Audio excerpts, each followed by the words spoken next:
Noordin Hajiar Abdul Ghaffoor, the jeweler, philanthropist, and visionary who shaped Sri Lanka's legacy by Zian Hashim. On April 8, 1875, a remarkable man named Noordin Hajiar Abdul Ghaffoor, NDH, was born into a respected Moor family of Arab ancestry in Colombo, Sri Lanka. His lineage traced back to Arab traders who had long settled along the island's coastal regions, forming an integral part of Sri Lanka's vibrant Muslim community.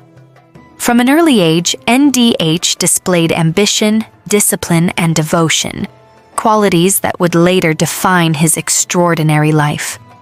Apprenticed to his uncle, C.L. Rahmatullah Periathambi, a prominent gem merchant, the young NDH joined him in selling jewelry and gemstones to affluent travelers aboard passenger ships docked at Colombo Harbor.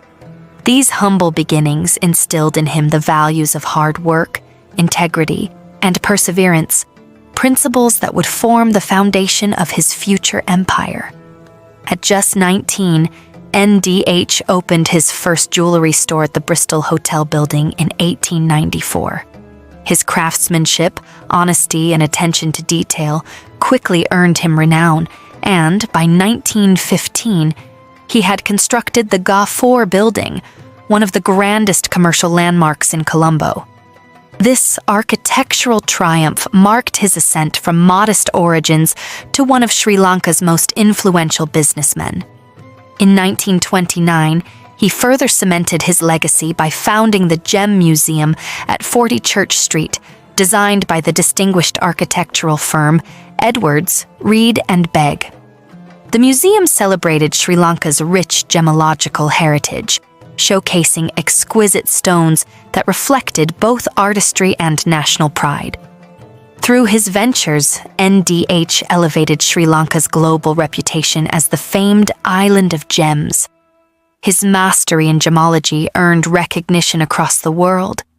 In 1901, NDH was invited to exhibit his finest jewels before the Prince and Princess of Wales during their royal visit to Kandy. He later represented Sri Lanka at the St. Louis Exhibition, 1903, the Ceylon Exhibition, 1912, and the British Empire Exhibition, 1924. His crowning moment came at the Wembley Exhibition, 1925, where Queen Mary personally visited his display, praising his artistry. The following year, his work achieved international acclaim at the Philadelphia Sesquicentennial Exposition, earning him the grand prize for presenting the largest and most impressive gem collection ever exhibited in the United States. NDH's success in business was matched only by his generosity and devotion to public service. A visionary philanthropist, he channeled his wealth toward uplifting others through education, welfare, and faith. Among his most enduring contributions was to Zahira College, Colombo, one of the country's foremost Muslim institutions. In 1922, he funded a fully equipped science block and laboratory, and later donated 18 acres of land from his Maharagama estate to promote agricultural training. In 1929, he financed the construction of Ghaffoor Hall, a grand structure featuring 16 classrooms, an administrative section, and a stately auditorium. Just months before his passing in 1948, he built a hostel for students, ensuring access to education and opportunity for future generations.